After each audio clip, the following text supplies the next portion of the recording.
"Now I am become death, destroyer of worlds," a quote made famous by J. Robert Oppenheimer about the first atomic bomb and the destructive capabilities of nuclear energy. That's not what we're going to talk about, though. Instead, we're going to talk about what nuclear energy is, a brief history of nuclear energy, and the potential benefits of using nuclear energy. First, we have to talk about what nuclear energy is before we can talk about its history and benefits. Nuclear energy is the heat given off by the two kinds of nuclear reactions. Fission reactions, which is the splitting of a bigger atom, such as uranium, into two smaller atoms, such as barium. It requires a neutron, which is the neutral part of a nucleus in an atom, that must be projected into the big atom, such as uranium. Here's an example of that. As you can see, the neutron is being projected into the nucleus of the atom, in our case uranium, and being split into two smaller atoms.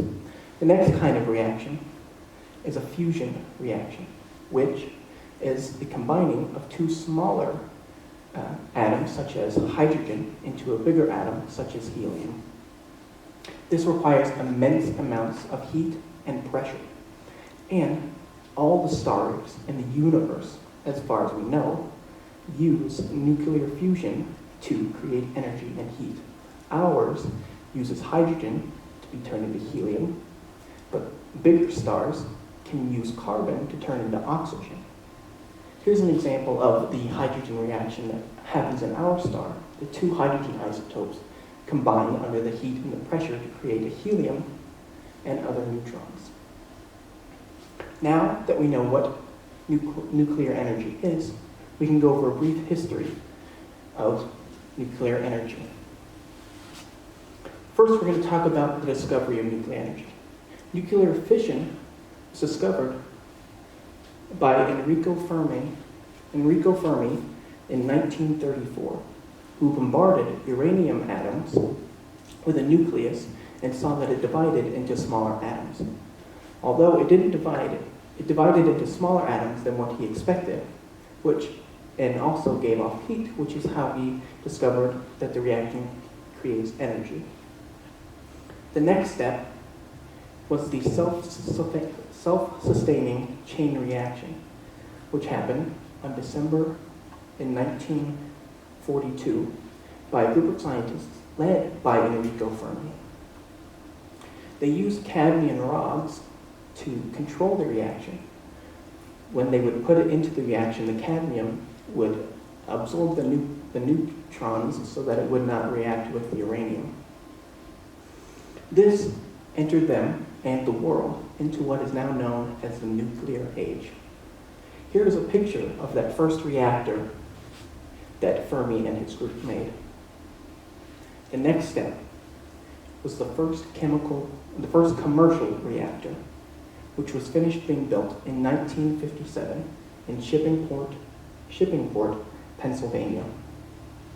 It used the heat from the reaction to create steam, which turned an electrical turbine and made electricity.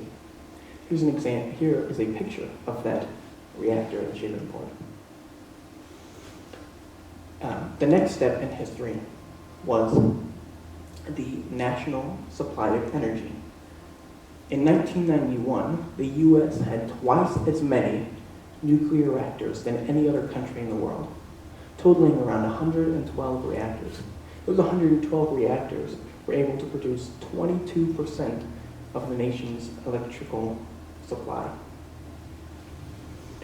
Now that we know what nuclear energy is and the brief history, we can talk about the benefits of nuclear energy. One of those such benefits is nuclear desalination, which is the purification of water for drinking.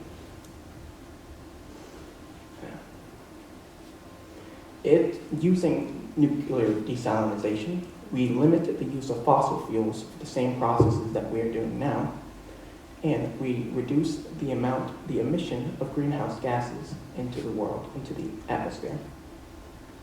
Here's a picture, an example of that process. The heat source is the nuclear energy, which boils the salt water or the contaminated water to create steam, which then condenses and creates purified water.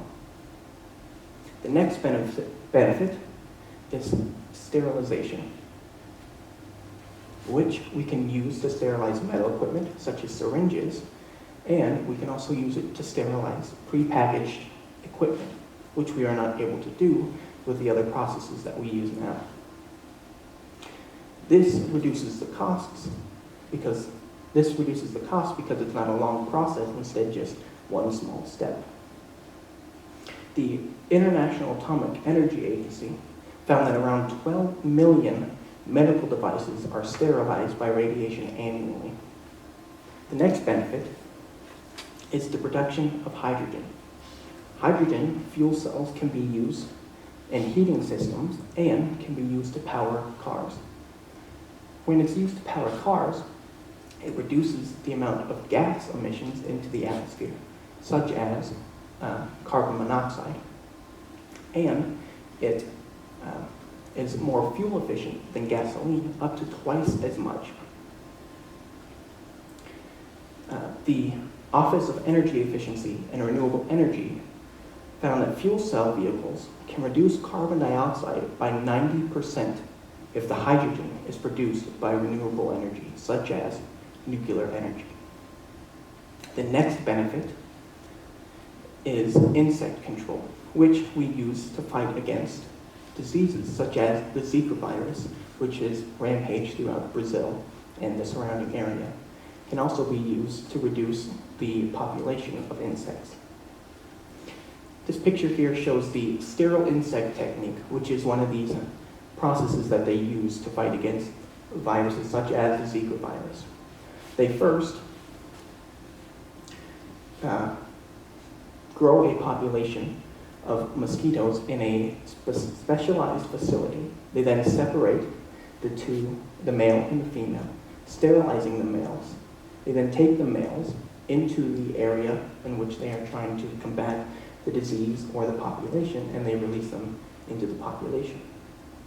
These sterilized males mate or reproduce with the females, who produce sterile eggs, which do not produce offspring because the males are sterile. The final benefit is plant mutation, in which we use radiation to create new variations of plants, such as Binidhan 7, which is a rice variation used in Bangladesh.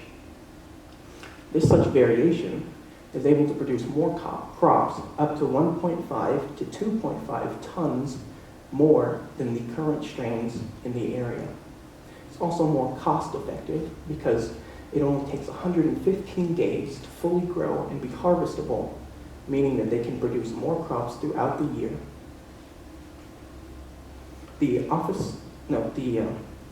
The International Atomic Energy Agency found that since its first release in 2007, Binidhan 7 has helped to improve livelihoods of more than 20% of the people in the northern region of Bangladesh.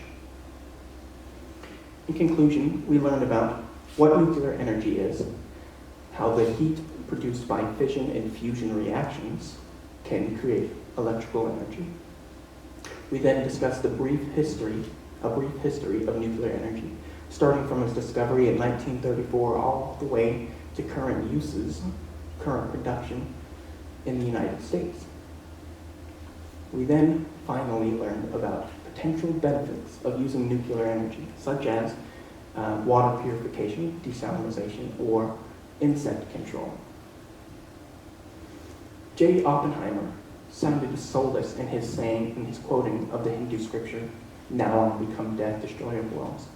But what it actually means is to do what you are meant to do what is needed to be done, even if it is destructive and harmful, to use this destructive evil to combat another even more destructive evil, a necessary evil, if you will. Because of the first atomic bomb, the world has thought of nuclear energy as death and destruction, but what it actually is life and the protection of it. Thank you.